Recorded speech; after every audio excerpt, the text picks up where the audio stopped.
Morning, good afternoon, good evening, everyone. Depends on where are you joining us in the world. And before we start our conversation today, I need to let you know that the meeting is recorded. So please feel free to turn off your cameras at the beginning of our conversation and throughout the conversation, so other people who are joining us from different parts of the world can have stable connections and ensure the quality of our recording. So on behalf of ISOCARP, I'm honored to welcome all of you to the inaugural Women in Planning Leadership Series. Founded in 1965, the International Society of City and Regional Planners is a global network of professional planners dedicated to shaping sustainable, inclusive, and resilient cities. Our Women in Planning initiatives empowers women in planning profession by providing a platform for dialogue, mentorship, and the celebration of the achievements. Elisabeth and I both, we are going to host the conversation with Her Excellency Dr. Maimunah today.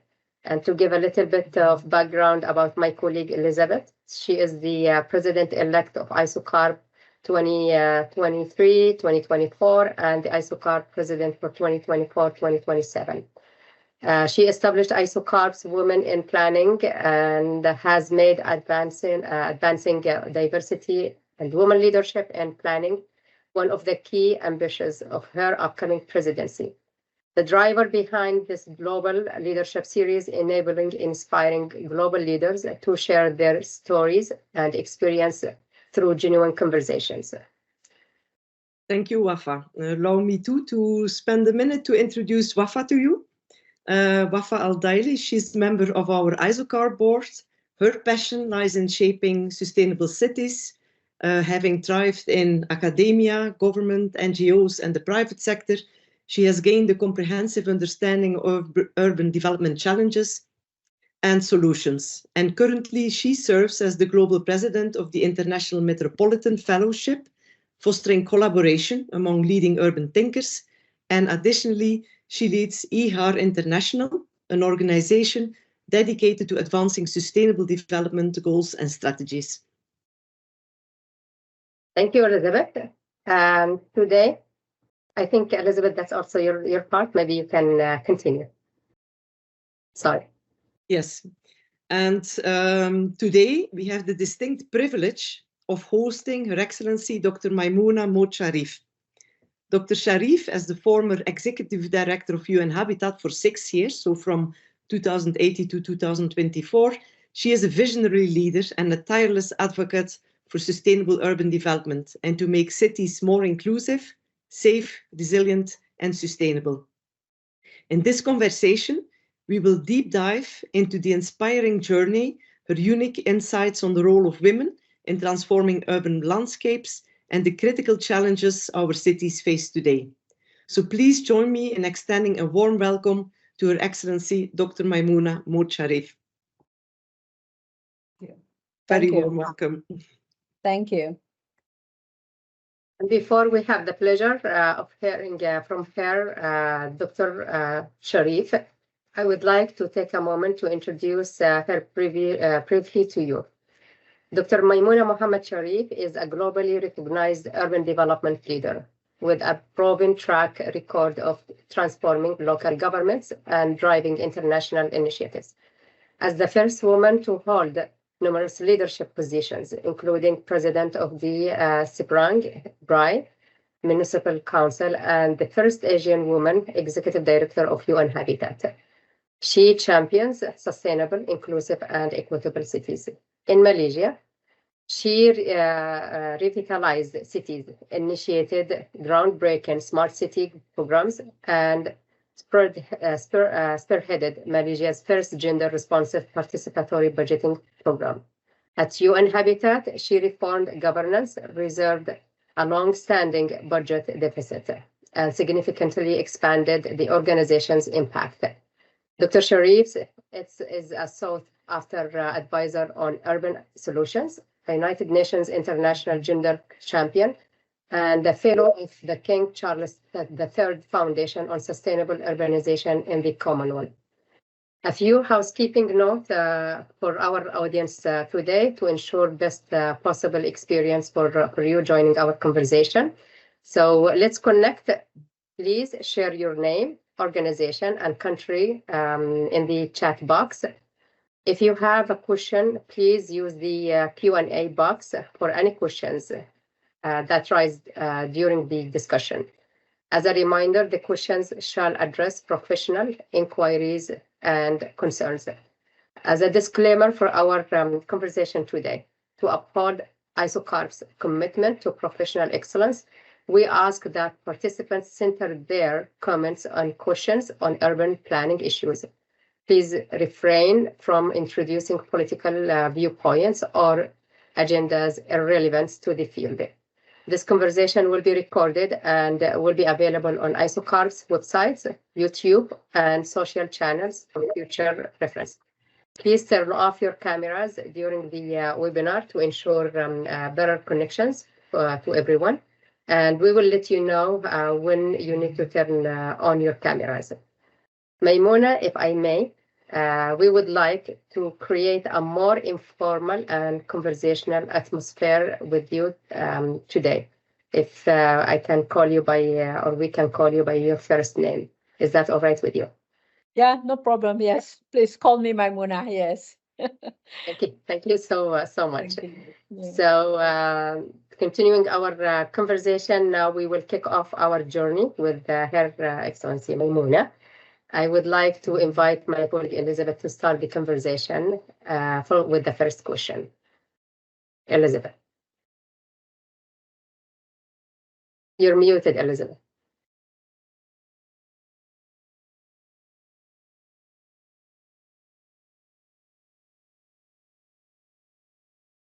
Elisabeth, you're muted. Yes, can you see my screen? Yes. Okay, so let's start. Maimunah, it's a honor to have you with us today. They say that our childhood experiences shape who we become. And we learned that you were born in the village of Sungai near Kuala Pila in Negeri Sembilan on the west coast of the Malay Peninsula. So we can see the map here so the audience can orientate themselves. So you were born in 1961 to parents who were paddy planters and who supplemented their income through rubber tapping. You are the eldest daughter in a family of 6 with 2 girls and 4 boys, and you excelled at sport, even at state level hockey player. You won a government scholarship to study A-levels at Bournemouth and completed your first degree at the University of Wales at Cardiff. So let's start. We actually ask our guests to bring along some pictures that can be inspirational or milestones during their journey or transformational moments. So let's start with the first one. Looking at these pictures, what memories come to you and how do you think those experiences influenced the remarkable woman you are today? Thank you so much. Very good morning, good afternoon, and good evening to Wafa, to Elisabeth, colleagues in ISOCARP, and all those who are joining us online today. And good evening from Penang, Malaysia. So thank you so much for having me. I think, as I mentioned earlier before we start, I think this is to share my experience, to share my knowledge, and also to share the challenges that I face. So if you see from the first photograph, I hope you can recognize me. I'm at the middle, and this is by the seaside. And that is me, and sitting in the middle, and my hairstyle will stay until today. That's my hairstyle. If you want to see under my head cover, and from that photograph, looking back, I realized that I'm always at the middle of the table. Because people say you have to be at the table, you have to be at the middle. You see that I'm at the middle, and together with my 2 colleagues. And being born in the rural area, and in my mother was my inspiration. Just let me share with you my background, during my childhood. As I said, my mother was my aspiration. She passed away in 2014, and she was a housewife and a rubber tapper and a farmer together with my father. And she also belonged to the only matriarchal clan, from Indonesia called Minangkabau in Malaysia.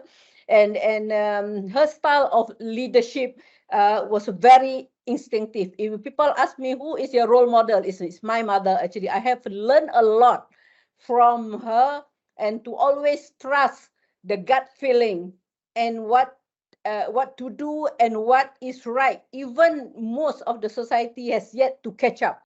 So if with the ideas and the principle. So that's what I learned from my parent, and my father played an important role as well. And at the same time, and being the eldest daughter in a family of 6, I have to carry out the responsibility. And my father used to say that you are the eldest daughter, you have to be the role model, and you should show the good model for your brothers and sisters.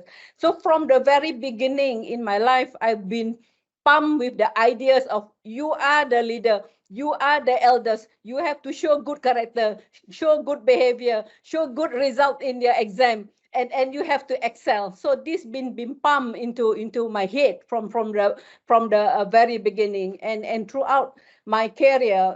And I also have some opportunity to be the liaison officer. If you know, there is one leaders in Malaysia, they call it the Iron Lady by the name Datuk Sri Rafida Aziz.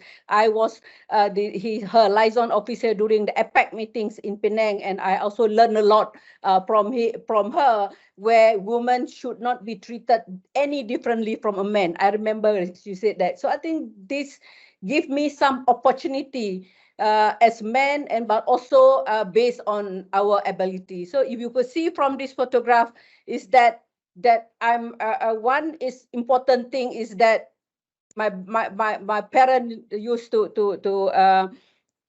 pump into my ear that be healthy. So you see, I'm not sure whether you can see upon the photograph how healthy I was at that time at the age of maybe this one is around 14 years old or 13 years old, many years ago. Yes. Yes. Thank you. So yes, we can immediately see how from early life actually role models are important, and the values that they give to you and can inspire you for the rest of your journey. We like to delve a little bit deeper in your personal life and your leadership journey. And so you grew up in Malaysia. So of course the culture of the country also plays a role. And we were also curious to know how you got into urban planning. How did you end up in this field? Yeah, thank you, Elisabeth. At that time, I born in 1961, and then went to school in 1967, and then went to the secondary school in 1972. There is not like now where you can get all the mentor and mentee relationship. There is no one who said that, Maimunah, you go be a town planner.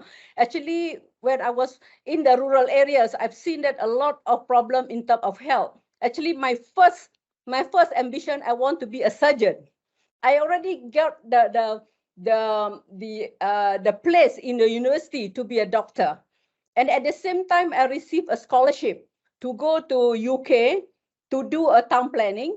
But I don't know what is town planning is all about at that time in 1979. I don't know what is town planning is all about. But I know that is I want to improve the quality of life, especially for me, because before I go to school, I want to share with you, before I go to school, I have to go and tap rubber. I have to wake up at 4 o'clock in the morning to tap rubber. And then 7 o'clock, I walk to school for nearly 3 kilometers. So what I want to do is that I want to get something, to do something that to change the quality of life, the livelihood of my family and my community. And then this came one of my cousin who were 1 year older than me. He was already in the UK, and he came back. He said that, you stupid, why you want to go to the local university where you have an opportunity to go to England, to go to UK? And you know what he said? if you go to UK, you can see snow, not town planning. You can see snow. You can ride on the double-decker bus. You can take photograph in front of Buckingham Palace.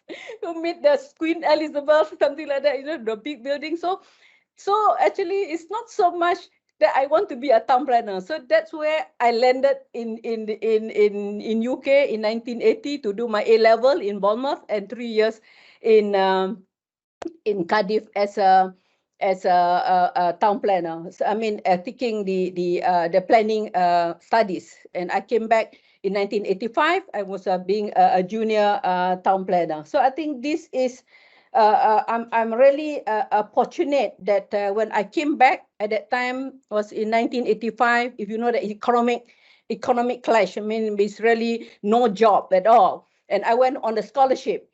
So when I came back, then I received a brown envelope saying that I thought that is an offer for a job.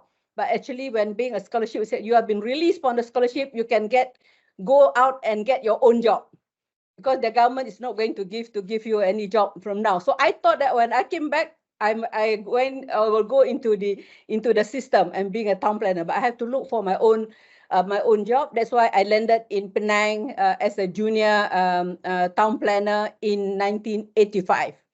So when you ask me, it's not so much that I want to be a town planner from the beginning, but that is the journey that I've been through, just because I want to see snow and I want to ride on the double-decker bus and learn that to be a town planner. But I didn't regret. I didn't regret at all. I think that is the journey, the path that is already destined for me. Yeah. Yes, thank you for sharing this junior opportunities that come along the way. So we will move to the next picture that you shared with us. Wow. Wafa.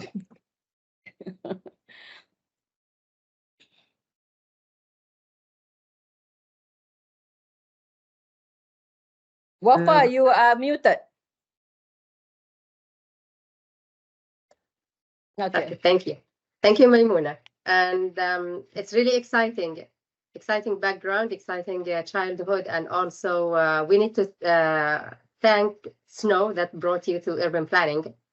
So we have your expertise in here. So I think with this ambitious and excitement being in urban planning, your contributions in the 1980s, from structure plans to groundbreaking initiatives like Malaysia's first gender-responsive participatory budgeting program, were truly remarkable. So looking at your professional journey, we see that you were the first woman in a number of leadership positions. Can you share with us how was your experience being the first in each of these positions? And how did you navigate these challenges in the absence of a former peer and or a former reference? Yeah, thank you, Wafa, for that question. And you see that photograph is the image 2 is the introduce the gender responsive participatory budgeting way back. I think that's the latest photograph just before I joined UN Habitat. And on the right, on the image 3 is during the Penang floods in 2017 in November, just a week before. At that time, the Excellency Royal Highness Prince Charles at that time to visit Penang in November 2017. So, well, yes, I was the first director of planning department, the first woman director of planning department at that time, and that is also the first managing the director of the Georgetown World Heritage Incorporated when Georgetown was inscribed into the UNESCO, and also the first woman mayor or president of the Municipal Council of Seberang Perai, and also the first a lady from the Asia to head a UN Habitat. As you say, that is, if you want to see what is the first. But being the first before the any peer learning, I think what I I introduce or I really bring into the society is that the element of listening and keeping an open mind. Listen, listen, listen. I remember also up to now, I think the Secretary General of UN mentioned to all of us, listen, listen, listen. So I think the listening and the keeping an open mind, of course, it's easier said than done, because it's, for example, when I believe this is the key ingredient in my story, and the key lesson that I learned from my parents inculcated with me. So I think this is the basic element of good town planning. You need to listen. You need to know what is the past, what is the present, and also plan for the future. So the listening and the ability to digest is very important. So when you look into when I introduced the gender responsive participatory budgeting, I realized that when I first being appointed in Malaysia, the mayor is not elected, is appointed by the state government, appointed to lead this city council. The cities was in the deficit. It's real deficit. Not only deficit in finance, it's also deficit in trust, because it's there is a lot of challenges in the city, and a lot of demands, and with limited resources. So how can I do it? Because I cannot be the one that, we cannot claim. I also cannot claim that I know everything. So what I did was that I went to the ground. I have a town hall. That's why we call it gender responsive participatory budgeting. And later on, I introduced gender responsive participatory planning. And when you talk about the participatory and also engagement, and later of that, then I move from participatory to engagement. Participate is just participate. You give in your comments. I'm not sure whether it will be taken into account or not, but it's engagement is two-way. After you take you do the participation, then you have the engagement, and you also have monitoring, evaluations, and all that. So by doing that, the strategic plan or the structure plan at the state level in Penang or in Seberang is not the mayor's, is not my plan. Is the community, the people's plan. That's what they want. So when they own the plan, when they have the sense of belonging, sense of pride, they involve in the decision making, even though I'm not there. The plan continue because it's their plan. So I think this is a very important in the gender responsive participatory budgeting. But I also receive very strong, resistance from the male counselor. Even the male counselor asked me one question, Maimunah, if men want to play football, do you want to create a football for women also? Then I said, why not? I said, oh, this is what you mean by gender equity, and the element of patient listening and explaining to them. And he at that time was very, very unhappy with me. But after this counselor understand what the idea that I would like to bring in, he become my champion. He chaired my gender responsive participatory committee. Earlier, he was the one who against it. So I think this is also the element of humility, the element of persuasion, and also the knowledge, and also to bring in what you believe that is good. I think that is very important. If you believe that is good for the community and you get the support, then you go through and you push through. And then hopefully that is in my experience at that time, it works. And then and these are the things that the community look at us. And from the deficit, just it's long story, as I told you earlier, in my journey, it can be 3 days to share with you. At the end of the day, from the deficit, people come and knock my door. They don't pay the tax before. Now they come and knock my door. They say that, can I pay the tax in advance for 5 years? At that time, my system cannot take it. I have to check my system, to review my system in order to allow them to pay in advance of the tax, the assessment tax. And what I did was that through the gender responsive participatory budgeting, when the bill been sent out to all the household to pay their tax, I put at the back the audited account, meaning that I collected this amount. This is how I spent it. This I did this and this and that. I cannot do the other because I have lack of money. If you want that, please join us, and also bring it together with the private sector. So this is like the building trust is very important. Of course, there are a lot of challenges, but once you believe in it, you push through and you try to get as many as possible for the people to support the idea. I think this is a very important. What I meant is that the leaders must have vision, top down. You have the vision, top down, bottom up, and convergence of ideas in the middle. I think that is the principle that I use. Top down, we cannot just say bottom up without the visions and the strategic oversight by the leaders. So top down, bottom up, and convergence of ideas. I think this is the one that I've tried to implement, and I also the principle of all of house approach, meaning that bringing all the people together, this reduce the silo. And I brought this also to UN Habitat, all of us and all of organization approach. So that is very important. And on the other side is the flood, that the leaders must show example. That I didn't know that they took this photograph. It's not for me to take there and then, oh, you take my photograph. No, I realized that they took the photograph, they put on the website. Say, oh, I went there, that you took this photograph. Because leadership, by example, you go together to the ground and with them, and then be there, the present, and walk the talk. That is very, very important. Over to you, Wafa. I hope I answer your questions.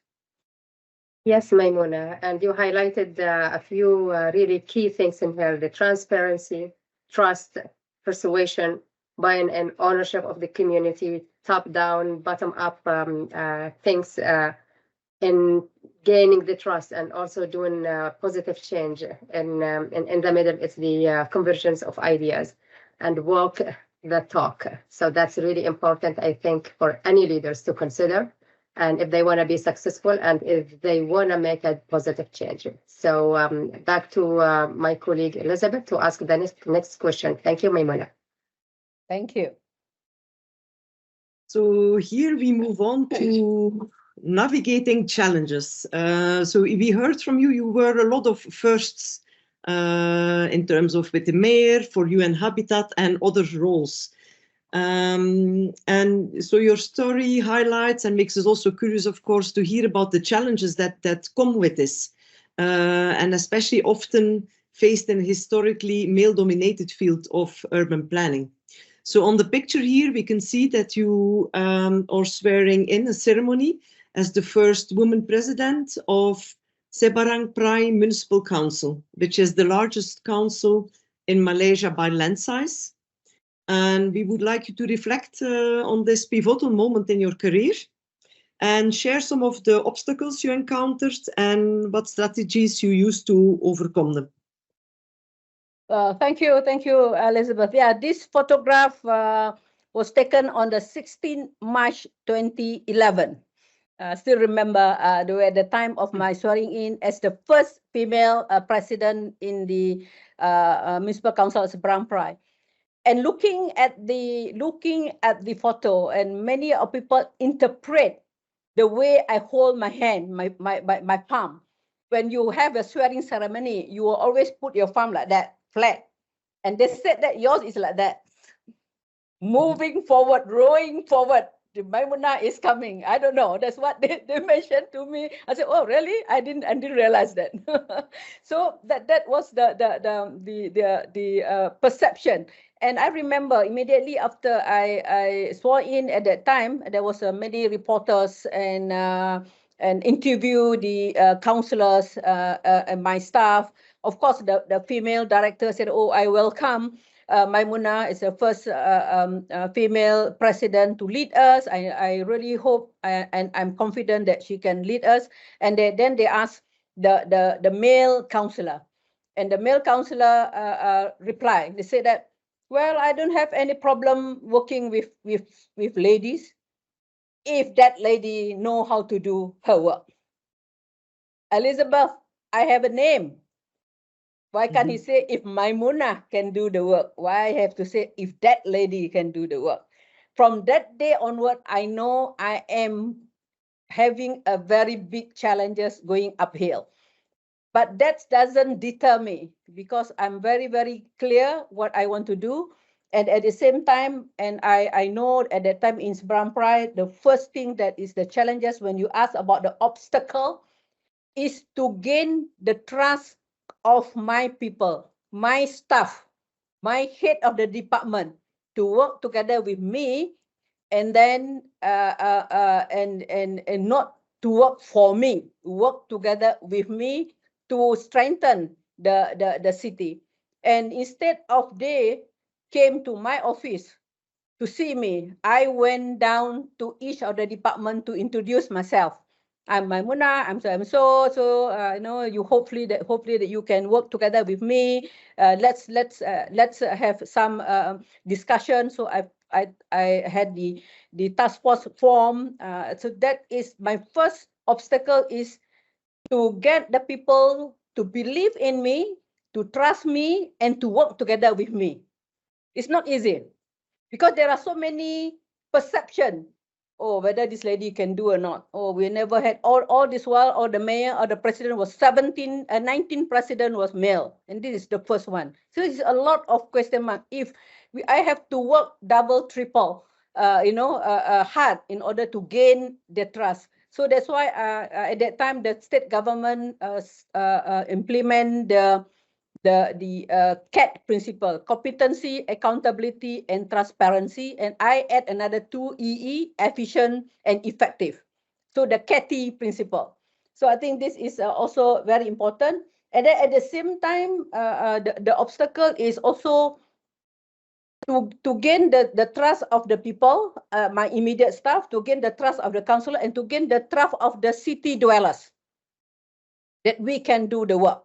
So I think that is one. Second is also in terms of you want to do the work, but there is no funding, like chicken and egg. There's no funding. How can we, because at that time we were in the deficit. The state government helped us also, and we were in the deficit. So we try our best to gain the trust. And then I said that when I left, if I'm not mistaken, it's 164 million ringgit Malaysia surplus when I left before I joined UN Habitat. That is but in any built environment discipline, urban planning is mainly dominated mostly by men. I think this is particularly so in the former British colony, where the British Engineering Corps that set the framework of urban development, because we are also even today, I think the is a key challenge is to find a woman role model. I was fortunate that I belong to a cohort where women were being professionally trained and given the opportunity to lead in Penang. And the slogan, the perception of our ability and commitment to our profession was largely negative at that time. And what is the point of training a woman planner if she will leave the profession once she get married and pregnant? That type of perception. He said, oh, then you have to get morning sickness, sick leave. They have to go. Then you have to have the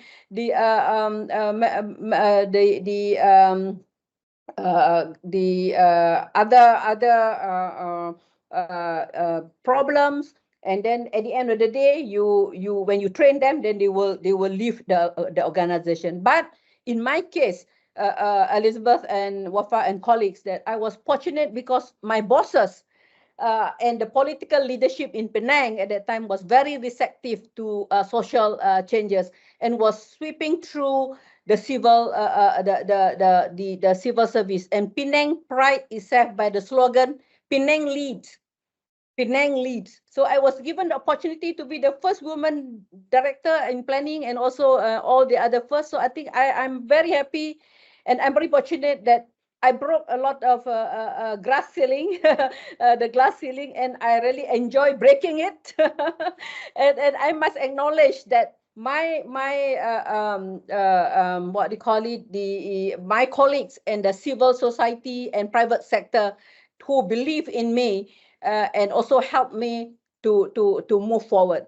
So again, that you have to believe in yourself, build in the trust, engage the people, and you must be also have the vision where you want to bring the organization forward. I think this is the criteria of leadership that we would like to see in many planners. I hope I answer your question, Wafa. Over to you.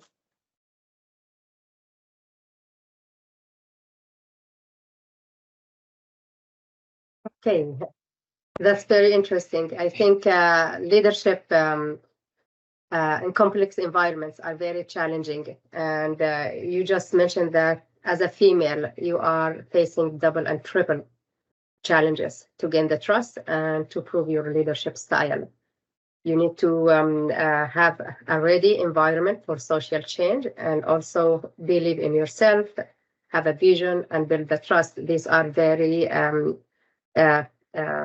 challenging also moments for any female leader who would like to have a leadership position in urban planning, or I think in any other fields.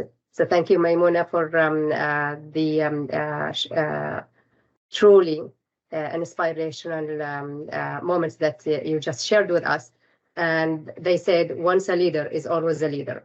So let's dive into your leadership journey style and get your insights on how you've navigated complex environments to drive positive change.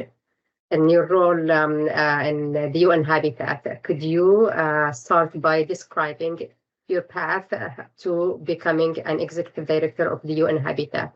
Also, looking at this image that we have on the screen back into December 2017, would you mind sharing how this particular moment may have shaped the next chapter in your life and in your professional journey?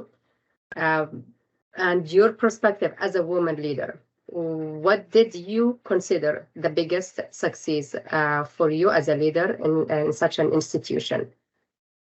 So over to you, Maimunah. Thank you so much, Wafa. As you know, I'm not sure, don't know how many people know that when I was a mayor, I involved quite a lot in the international organization. I was the vice president of UCLG ASPEC. I also the global executive committee of ICLE, and I'm also in the advisory committee of CityNet and also the World E-Government WIGO. So at that time, I said that I don't want to be just a leader in Malaysia, in Seberang Perai, but I also want to learn. And I applied, brought my organization. I applied to be a member of all this, and it's not easy to be recognized because we are from Seberang Perai. It's not that the big city, but it's not in terms of being in terms of the fundings and all that. But this organization looked at the leadership, and I was very happy. In 2017, I was invited by the President of General Assembly to come to New York to deliver a 3-minute statement on the importance of local and local governments. And also at that time, they were having a discussion how to improve, to strengthen UN Habitat. Because at that time, the UN, and I also involved in the Habitat 3 in Quito in 2016. When I supposed to speak for 4 sessions, end up I spoke at 12 sessions at the in Quito. So why I brought you to that journey, because maybe with all this experience and my appearance, I think so, appearance in the General Assembly for the 3-minute statement that led me to be the executive director of UN Habitat, because I did not apply for this post. I did not apply to be the executive director of UN Habitat, but I was familiar with the UN system, as I said, from a civil society perspective and activist. I remember that I'm also together with the mayor, stand outside the UN General Assembly with the placard, listen to cities, leaving no one and no mayors behind. I was the naughty one, the naughty mayors together with my colleague. So when I got the job as the ED of UN Habitat, all my colleagues from the UCLG, the Global Task Force, Maimunah, you are there. You better do what you preach when you were having the placard. Listen to cities, listen to local government, leaving no mayors behind when in 2017. So I think this is also something that I'm really I felt that I'm very fortunate to be appointed, to be selected, to be elected as the executive director of UN Habitat in 2018. And at the same time, I never thought that I will head this organization. And many of my colleagues who said that when I had my first town hall in UN Habitat somewhere in January, and he said that this Maimunah, she doesn't know what she land on. Because I don't know what is UN Habitat at that time. I don't know the financial situation. I inherited agency which is with deficit and a governance reform that was 14 years delayed in a shrinking portfolio. So immediately I set up a task force to deal to ensure financial sustainability, to, as I said again, to win back the trust of the donor and member state through a new governance structure framework. I remember the Secretary General told me, Maimunah, you have 6 months to come up with a governance structure. At that time in January, you must submit from Nairobi the to be endorsed by the General Assembly by 31st June 2018. And Wafa, Elisabeth, at that time, I don't know what is this governance structure is all about. But I don't backtrack. I said that this is the moment that I want to show that I have to work together with the member state. At that time. I have a very good collaboration with the chair of the governing council, and we work together. And we managed to submit the governance structure to New York on the 26th of June. I even remember I was at the Secretary General. I said that, oh, I'm giving you 5 days earlier than the deadline. You see? So I said throughout my life, Wafa and Elisabeth, I said, I'll never ask for any extension from my boss who gave me any task. Then I asked myself, do I need to break this challenge? I never asked for any extension, any extra time. So I said I have to follow this. So I think then from there I managed to also to win back the trust of the donors and the member state and the new governance framework, and also managed to get the first Habitat Assembly in May 2019. And expanded the portfolio of COVID-19. And in the year 2022 is the first year that we achieved financial surplus. And I'm very happy that I ensured that local government and communities have a place at the table at G7, G20, G77 plus China, General Assembly, and we managed to form the Secretary General Advisory Group or Advisory Committee for Local and Regional Government last October. So, Wafa and Elisabeth, I fulfill my promise to my fellow mayors. I think so. So, at that time, this photo is when the first that I received the offer letter from the Secretary General. It's a mixed feeling whether I want to leave Penang and then I want to but I said that this is the opportunity, something new. Why not? It's not many people can have the opportunity. And one thing is that I would like to take the opportunity here. I would like to thank my family.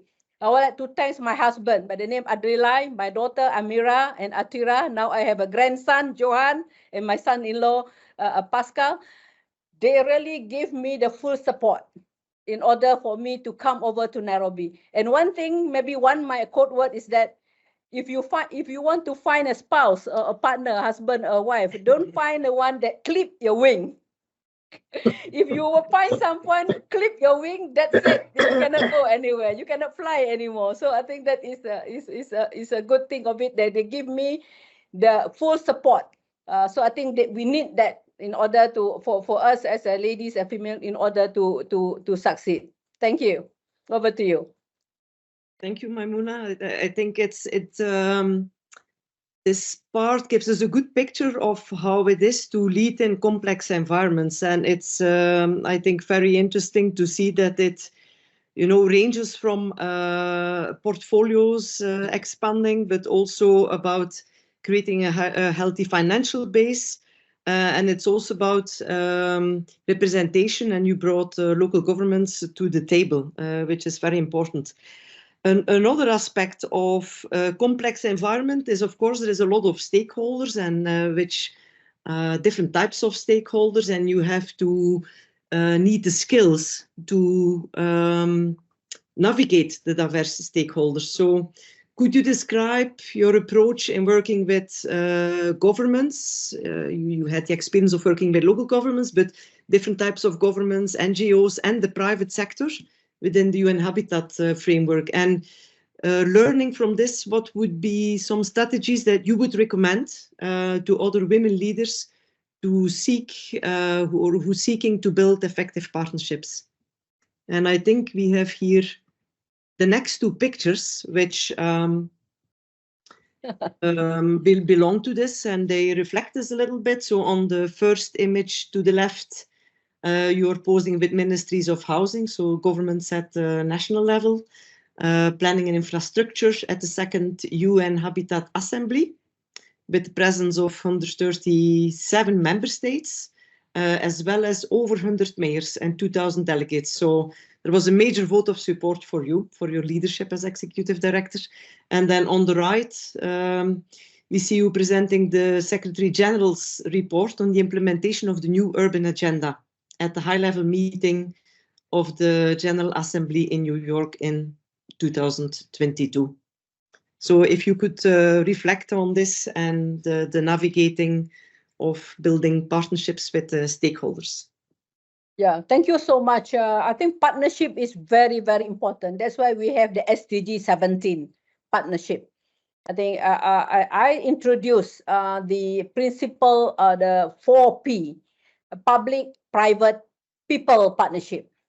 The public is, it can be the government, national government, local government, UN, or any global organization. Private is, of course, the private. It can be also the private sector, and then the financial institution, academia, and also the people is the community and partnership.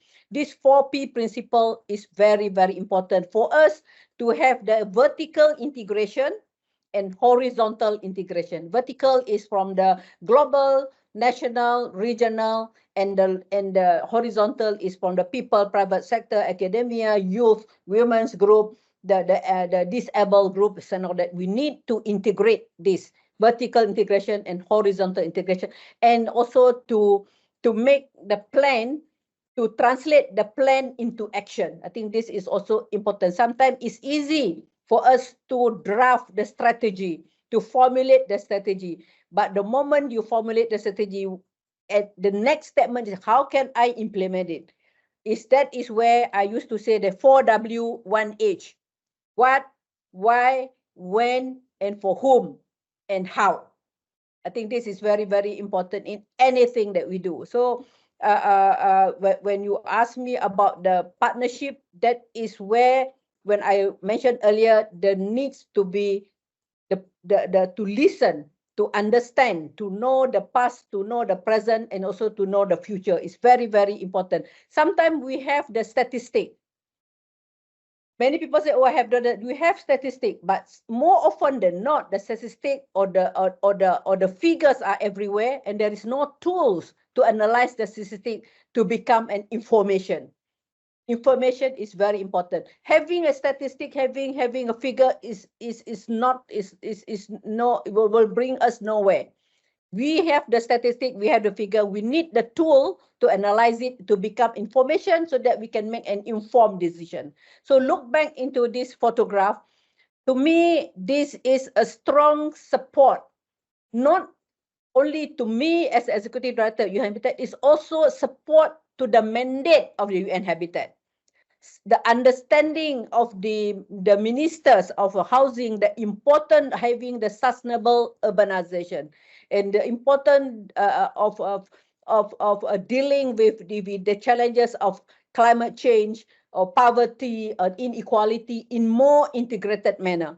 So I think during the 5 days Habitat Assembly in last year, for me, that we managed to raise the profile of the sustainable urbanization and to raise the UN Habitat Assembly as the only platform globally to discuss the problem of unsustainable development.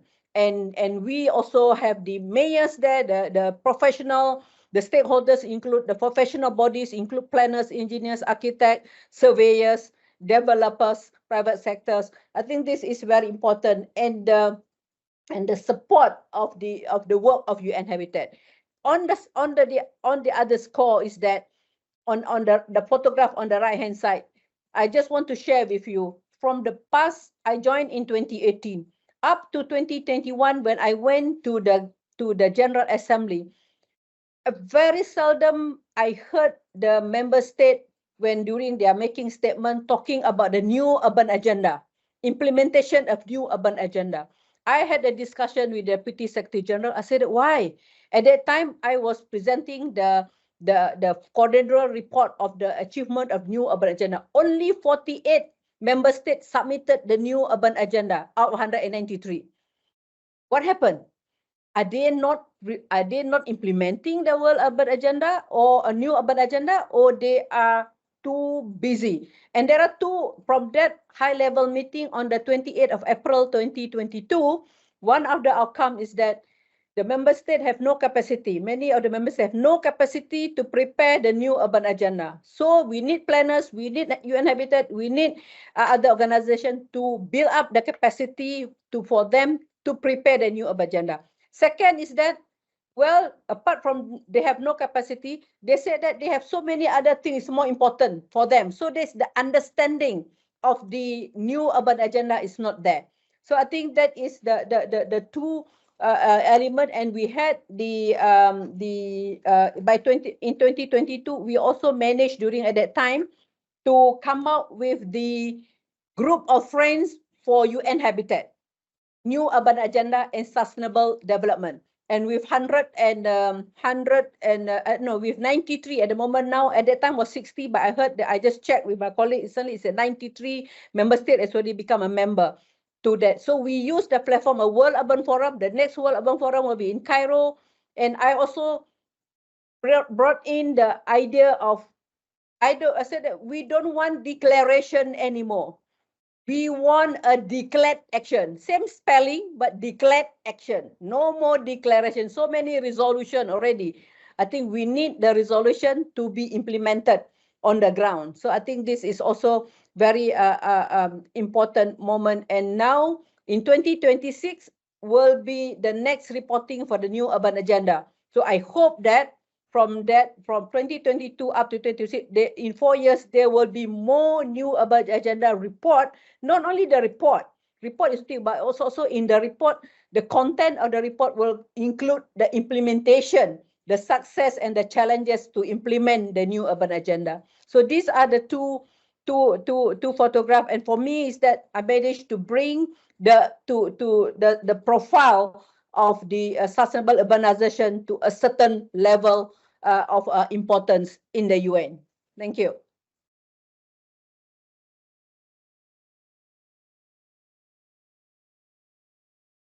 Thank you, Maimunah. That's very inspiring. And I think from horizontal to vertical integration to championship of inclusivity. we all know that no sustainable urbanization and development will be a real thing in there without inclusion of all people and all genders, and everything in place in policy and in action should be in place so we can advance the sustainable urbanization and development and the new urban agendas as well. And we learn and we know that you are a champion of inclusivity. So what does the term inclusivity means to you? And why do you think it's important? How do you work to ensure the voices of marginalized communities, especially women, were included in the decision-making process within the UN Habitat? Then what do you consider your most impactful initiatives since you've been in UN Habitat? Thank you, Wafa. If you would like to read the impactful initiative, I think I would like you to propose you to read. I think it's in the website of UN Habitat. I prepared a 6-year report from 2018 to 2024. The title is Building Bridges. So if that one is around maybe 100 over pages of my journey from the first day until the end. And when you mentioned about the to ensure that the women's and gender parity in UN Habitat, for example, well, I joined in. I was given a data. I inherit also organization with very much less in terms of the women's managers in my organization, and when I want to hire, I cannot hire because I don't have the funding to hire. You know, so is I need to build up the financial situation in order to open up because the all the posts at that time, the higher post was frozen from you know, because of the financial difficulties. And what I did was that we need to ensure that we have the gender parity, especially at the senior level. That is one. That I said that we have to work towards that. Second is that the Nairobi is a family station, but somehow is the spouse cannot work in Nairobi, you know, due to the government regulation. And at the end of the day, when the financial situation is better, I'm very happy. I have the data now. It's the latest data. I managed to appoint more than 6, around 7 P5 women to the organization. I also managed to improve the gender balance and achieve at P2 to P4 level. And I also appointed 2 D1 level women senior managers. So that, to me, that is an achievement. I want to do more, but it's just because of the limitation of the finance. And for the decision making, I will ensure that all decision had to be a gender dimension. When we approve the plan, we want to approve the project on the ground and the funding given by the member state, there is always there a checklist on gender compliance.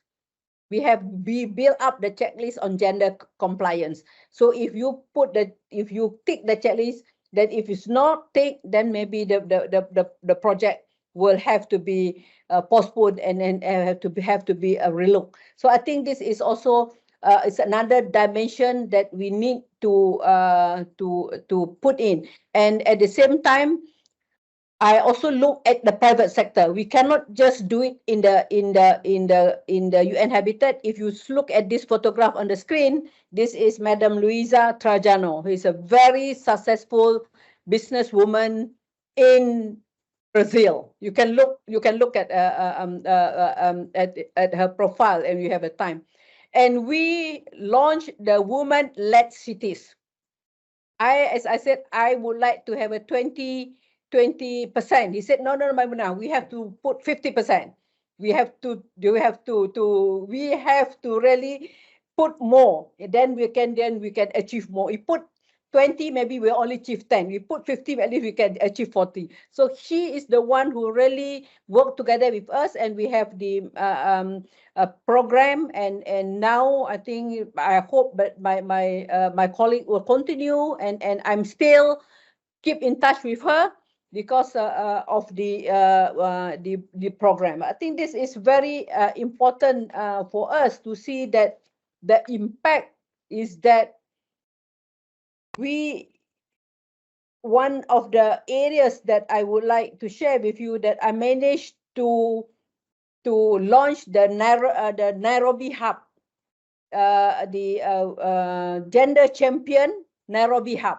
I'm the international gender champion appointed by the Secretary General in Geneva, the base in Geneva. But I managed to have somewhere in 2020 during the COVID to launch the Nairobi Hub. And we have the mentoring and mentor and mentee program. So I think this is very important. That is, you can see that the initiative that I put forward, apart from the governance and financial reform, we managed to have the UN Local 20 Coalition. It's all on the screen.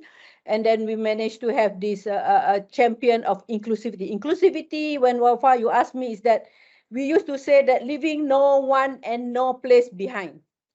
How can we translate that leaving no one and no place behind? That's what is inclusivity. We have to be, not to be taking everybody, but every stakeholder, because sometimes they have organization. Every stakeholder have to be engage, have to be included in the discussion before we make, especially when we did our strategic plan. I'm the one who, the first USG to share my strategic plan with other USG under Secretary General, and they asked me, why you share your strategic plan with me? I might steal your idea. I said, never mind. We work as a family. So if you do, we can collaborate. That's where the SDG 17 is all about, partnership. So I think this is very important for us to have the open mind, and then and also the element of collaboration. Partnership is very important. Thank you. Thank you, Maimunah. It's nice to hear the statistics also of the appointments of B5s and B1s, and to have your insights on particular stations of the UN, like Nairobi. Although it's family duty station, it comes with other challenges. Myself, I worked in a post-conflict non-family duty station, which also has its challenges, and I've seen among many of the questions that came in that there is some that are related to post-conflict areas. I'd like to ask you to shortly elaborate on the fact that your transformative work goes from very local initiatives to steering UN Habitat, as we know, and it demonstrates the profound impact that women leaders can have in addressing the complex urban challenges. So maybe some short reflection on this. Yeah, thank you, Elisabeth, for that.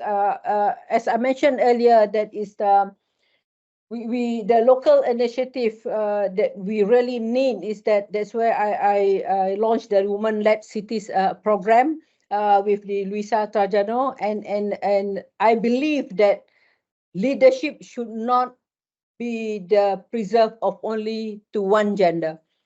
Even in the most conservative society, I have the opportunity to visit Afghanistan, for example. There is no denying the contribution of women there. Even in UN Habitat staff, is more women than men in Afghanistan. And I have the opportunity to visit Iraq, and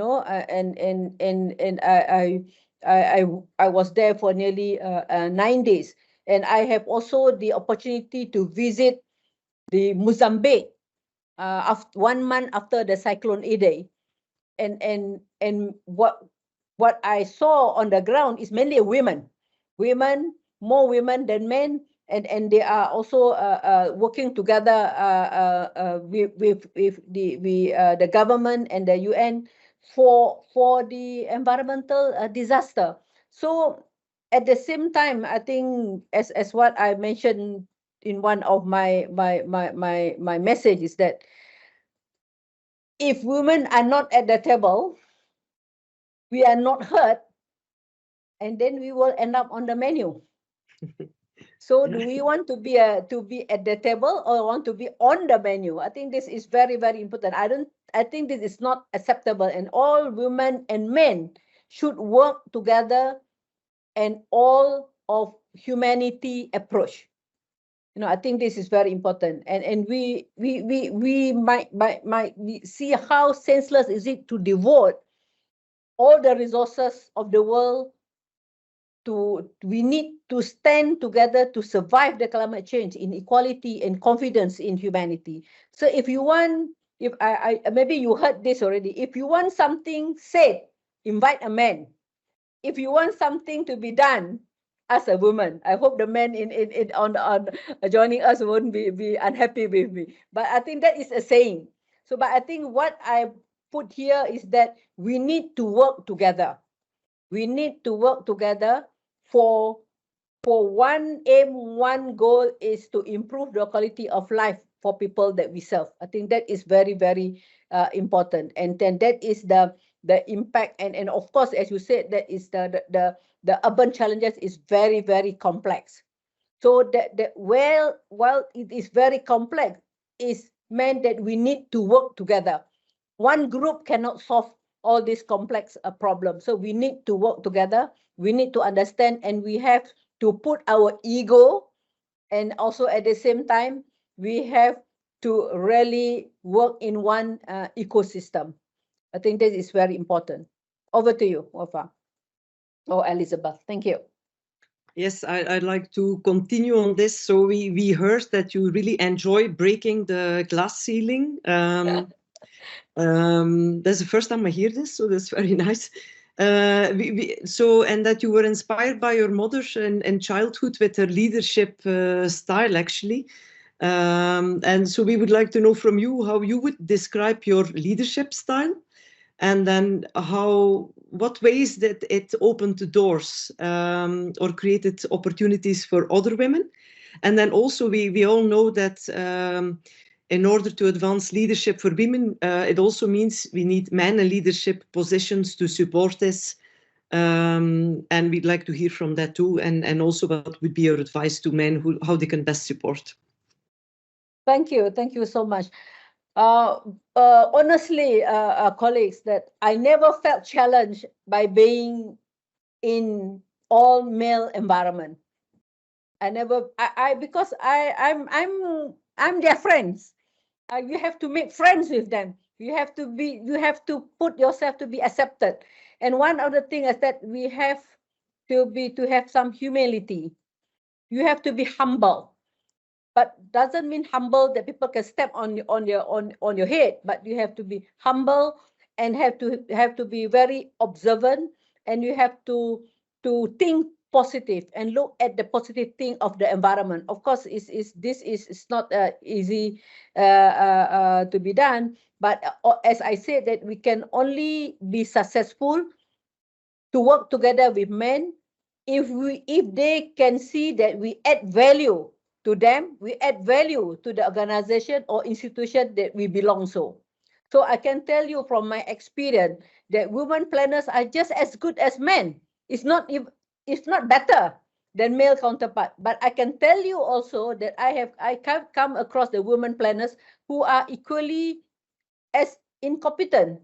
So this is also is important, that from my generation, breaking the glass ceiling was particularly important.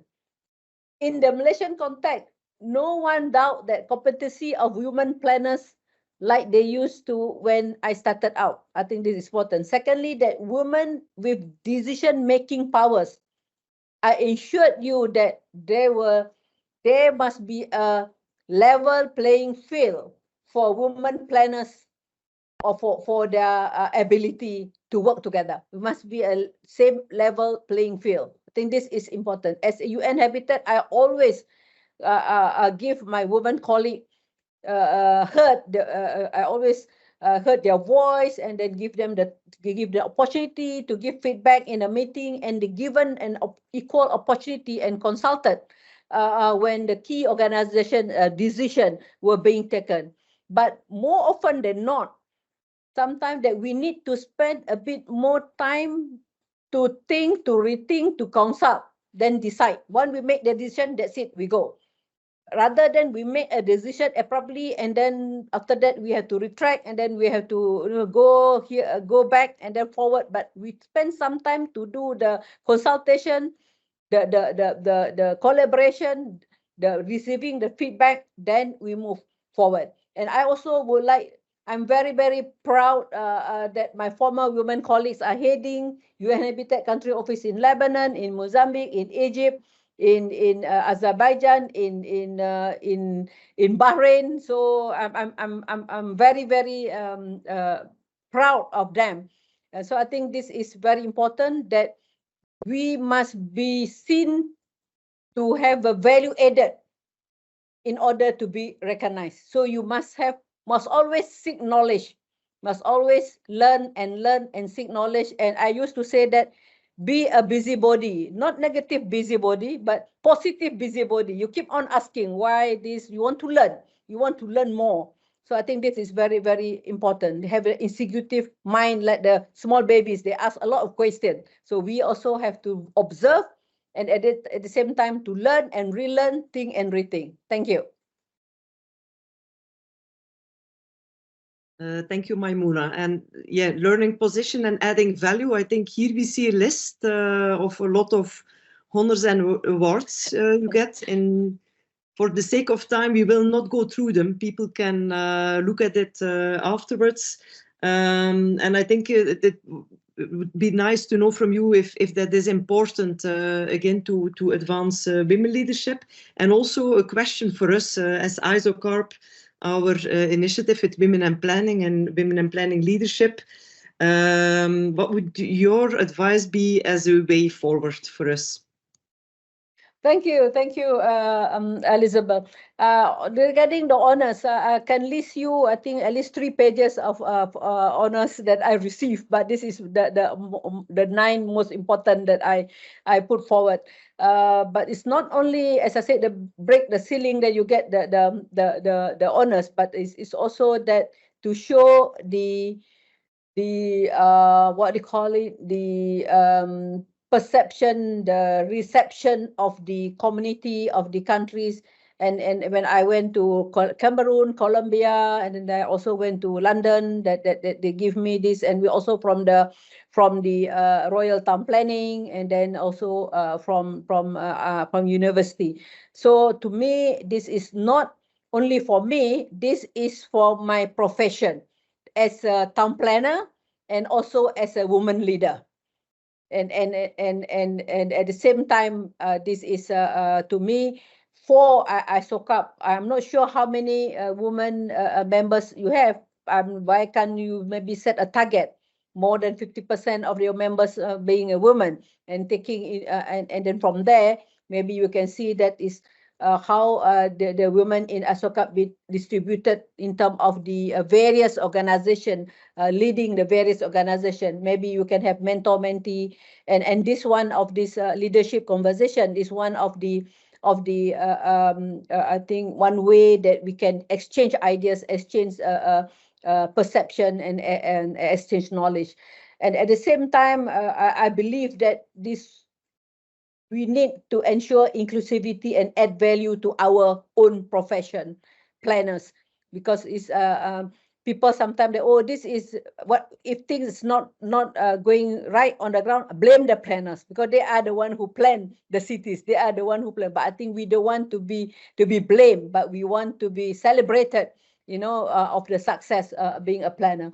Because now there are a lot of conflicts. Either is it a man-made conflict or a natural disaster. I think setting the target might be regarded as an artificial, but having a tangible and quantifiable goal for ISOCARP to achieve what motivate and transformative change within the planners to happen. I think that is also very important for us to look in within the ISOCARP. Thank you. Over to you. Thank you so much, Maimunah. And shifting back to your personal life, we would like to have your personal reflections. So, and also we received that question in the online forms that many participants who participated in our session today. It's about work-life balance. So many women struggle with this challenge of balancing the demands career with personal and family life. As a woman leader, how did you navigate this? And what would be the advice that you can give to other females leaders or females planners who are with us today? And looking at that picture, we see that you have some fun time outside of the leadership and formal work in there. So if you can reflect on that, that would be really great. Thank you, Wafa. This one is, I remember I played futsal in slum in Matare together with the girls there. And first they said that they called me Edie. Say, Edie, come and join us and play futsal. Then without second thought, say, yes, give me the jersey. Say, huh? Are you sure you want to play futsal? Say, why not? I was a hockey player before, but it's not a football, but a hockey player. But this one is they give me a free shot, but maybe they because I'm the ED, they just give me a face that okay, the ball went into the goal. So this photo is that not so much on the playing the futsal. To me, is that when I went to the ground, I want to be accepted as one of them. And then when I'm accepted as one of them, then I will, whatever that ideas, whatever that proposal, whatever the suggestions or policy that I would like to implement, then it's easy to share it with a friend who is treat you as a friend rather than treat you as an executive director. So I think this is a very, very important. And at the same time, when you talk about the work-life balance, and because I enjoy my work, I don't have any, to me personally, I don't have any problem in the work-life balance because I enjoy my work. I always, every day, I'm taking vitamin P every day. When my colleague asked me, what is the vitamin P, Maimunah? Vitamin passion. Passion to do the work. When you take vitamin P every day, you have all the energy to do the work. And as I said, that is, we must have the support. The personal support from the family is very, very important, who understand our struggle, who understand our objective. I have the full support from my immediate family, from my husband, my two girls, and also my family, and get the trust and support from the people that you work with, not work for you, but work together with you. I think this is very, very important. And of course, that and for me as a executive director at that time, as head mayor, when I go back home, I'm a wife, I'm a mother. But sometimes also I forget. My husband used to remind me, hey, you are not AD here, huh? You are my wife, huh? You are not an ED here. You better be careful. Sometimes we forget also, Elisabeth and Wafa. So yeah, but I think family support and the people around you, the environment around you is very, very important. Thank you. Thank you, Maimunah. We would like to close this part before we do a group picture, but we put a lot of attention to our young planners. We have young planning professional workshops and so on, and we like to engage more young planners in our membership. We need a lot of planners all over the world, as we heard, there is a shortage. What advice would you like to give to the next generation, and maybe also your thoughts on the value of mentorship in that regard? I let's say that is for the young planners. I would like to share that let turn the impossible to I am possible. Same spelling, IMPOSSIBLE, to I am possible. What I mean is that we have to believe in ourselves. If we ourselves don't believe ourselves, how can you ask other people to believe you what you said? So we have to believe what we can do, what we can change. Then you can change others. So I think believing in our ability to change is very important. And then it's also, we have to always, I always mention this, always think positive. I always say that you think positive, 50% of your challenges is already solved. It's only you need to solve another 50%. But you think negative, 100% gone. So I think this is, and sincerity is important. When you do your work, you work with sincere, and then, and at the same time, this is important. We hope that the women leaders will be brave enough to be different. You brave enough to put forward. Sometimes I'm not sure, because it's in Malaysia and also in the UN. I can see that is there is a hierarchy. So when you are at the P4, even though you know there is something that is good idea, but they did not say it out. This is what I realized, that when I went to the every group, I have a task force with the intern, task force with the consultant, task force with all the levels. See that sometimes they have a very good idea, but they did not say it out, because, oh, I'm only at this level, I'm only at that level. I think once you have a good idea, don't be shy to share it, but of course you share it in a very intelligent and courteous manner. So I think people will listen to us. So I think that don't keep it to yourself, all the good work, all the good points, or the good feedback. Share it and be brave to move forward and be at the table. Be at the table and move forward. Put aside all the hierarchy. Thank you. Thank you, Maimunah.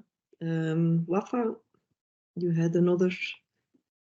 I think maybe we can have the picture, then we can take 2 or 3 questions, or maybe taking the questions from our audience that we received online, then we take the picture. What do you think?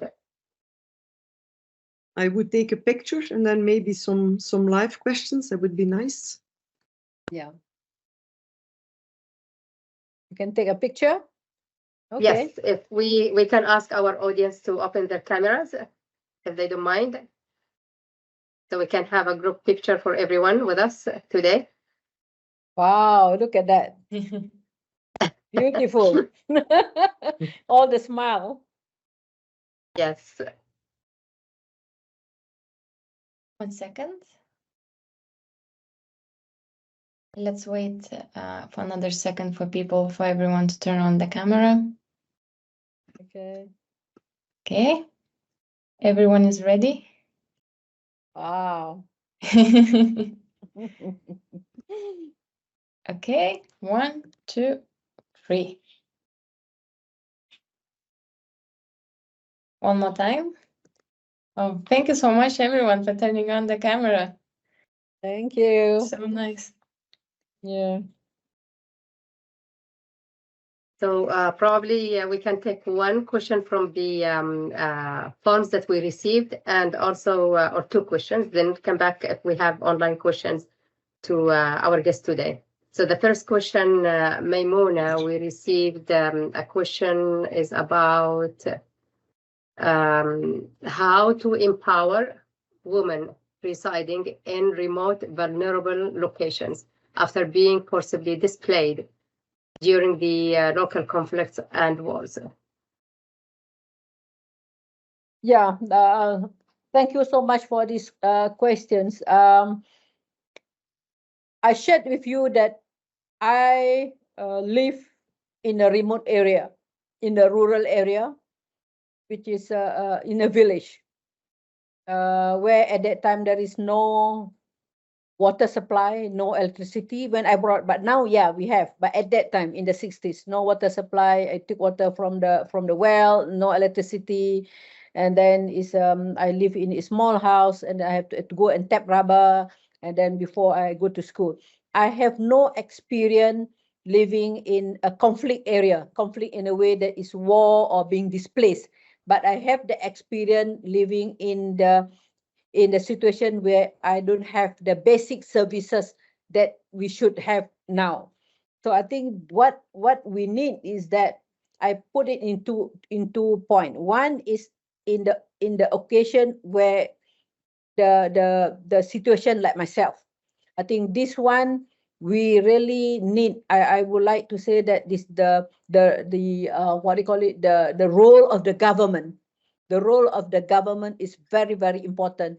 Without the Malaysian, in my experience, without the Malaysian new economic policy at that time, which trying to reduce poverty and trying to close the gap of inequality and giving the scholarship to the poor people, I don't think I will be at what I am now. That is in that situation. I mean, that is the role of the government in steering the ability for anyone, including women, to excel themselves. But in a conflict area, I think this is very, very tough.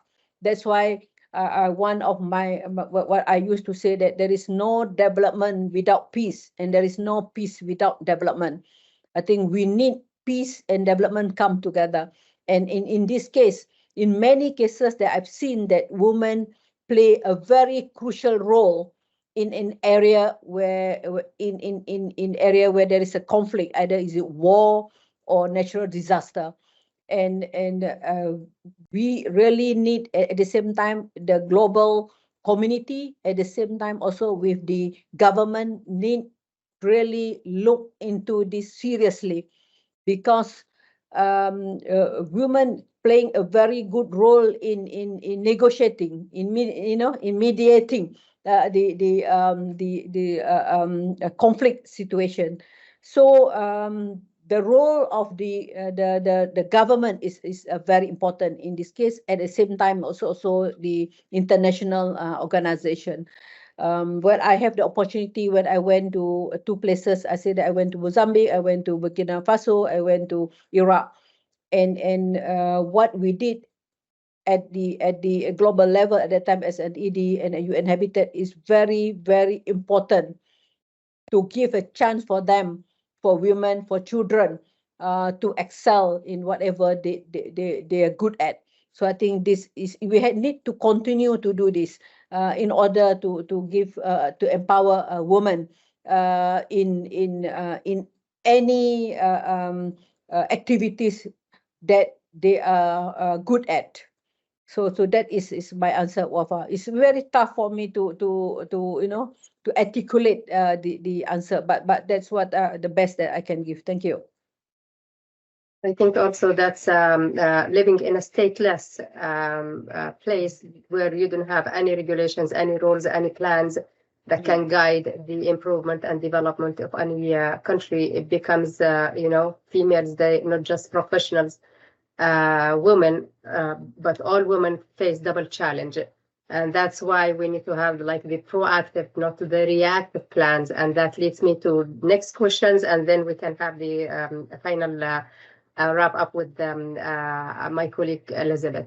How can we bring more women leaders to the city management? So probably we can have more proactive plans than reactive, where we have stateless positions where females struggle to prove themselves or to survive. So how can we bring these voices into the management table or decision making?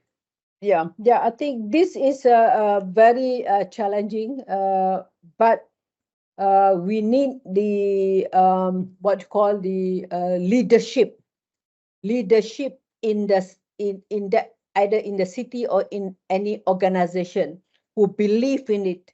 Because sometimes even a woman leader doesn't mean that they will bring more women into the cities, into the leadership scale. But what I mean is that the leaders who believe in that bringing more women to the table will give more benefit working together with the men. I think that if you get that leaders who believe in that, then you can see that more women to be at the, or it can be leaders, these leaders, it can be men also. Those leaders who men who believe in that, then they will bring in, not a matter just to fulfill the quota. It's not just a matter to fulfill the quota, but it's the merit. So I think this is very important. And I also looking into the role of the planners. because I believe that the city plan for women is good for all. So I think that is the important of bringing in the soft part, because we women is the one who know very much the needs of the family, the people in the city. So I think this is very important to bring in the element of the integrated planning. Because people come to the city not so much for the infrastructure, but more to get together, to get a job, for the culture, and also for coming in to socialize, and at the same time to mobilize the existing the resources to get a better life. So I think this is also important. If the cities are not friendly to the women, it's also it's not safe. This is also difficult, because I remember when I was mayor, we started doing the building safe cities through urban design. So that is the role of the planners, to bring in the good urban design that is safe for all. If it's safe for women, it's safe for all. So I think this is very, very important for us to have the plan-led development. At the same time, it's the role of the safe and healthy. When I put forward cleaner, greener, safer, healthier, and happier cities. So to bring more people to the cities, especially women leaders. Thank you. I think, Elisabeth, you can have the fine. Thank you, Maimunah, for sharing this perspective. I think it's important for all of us to understand that it's collaboratively led efforts. Women and men should work together, give the opportunities for whoever is qualified and capable of making the change, the positive change. So we don't have to face any challenges in the future. So Elisabeth, can maybe have the final words for our conversation today.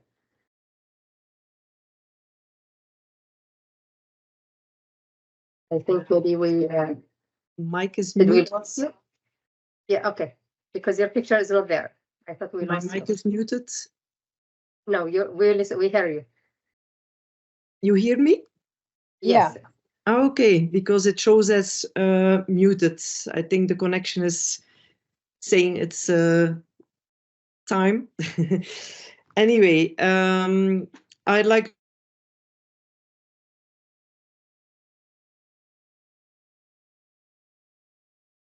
Elisabeth, we cannot hear you.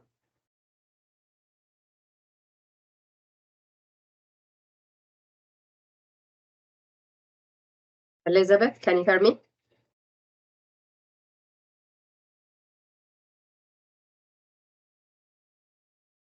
Maybe until she gets back to the connection. I don't know if she can hear us or no.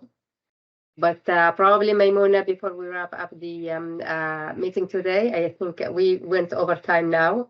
If you can, in a few words, share or deliver your few closing remarks or words with our audience today. Yeah, Wafa, thank you so much for this time, and thank you so much to Elisabeth and ISOCARP for inviting me to share my story, to share my knowledge, and also to share my experience together with all of you online. And I hope that I have inspired many of you or many planners around the world to push the needle and also to transform the life of the people that we serve for the better. So thank you so much, and I hope that I will see you again in many other form of event or program. And again, go forward, believe in yourself, and go for it. My fellow planners, thank you. Yes, that's very inspiring, Maimunah, and thank you so much for being with us today. It's been very, very enriching conversation.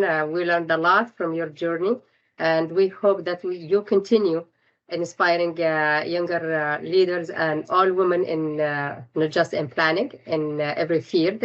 So as you said, inspire before you expire. So we go off with that quote, and we hope that we can have continue the conversation with you in the future with other items and themes that can help other young leaders and all professional females and males as well. So it's our common purpose, as we said, that we need to work together and collaboratively to make the change and to have the positive change if we would like to have more sustainable cities across the world. Thank you so much, Maimunah, and thank you so much, our audience. You. It was great having you with us, and we look forward to have more collaborative work with you in ISOCARP and across, all disciplines in here. Thank you, our audience, for staying with us that long, and apologies for taking more minutes beyond the time that was specified for the conversation. Hope that you all have a good end of your day or beginning of your day, wherever you are staying in the world. And appreciate your staying with us to that point. Thank you so much. Thank you. Let's aspire to inspire before we expire. Thank you. Yes. Thank you so much. Thank you. Thank you so much. Thank you. Thank you. Thanks. Have a good day. Bye. Have a good day. Bye. Bye.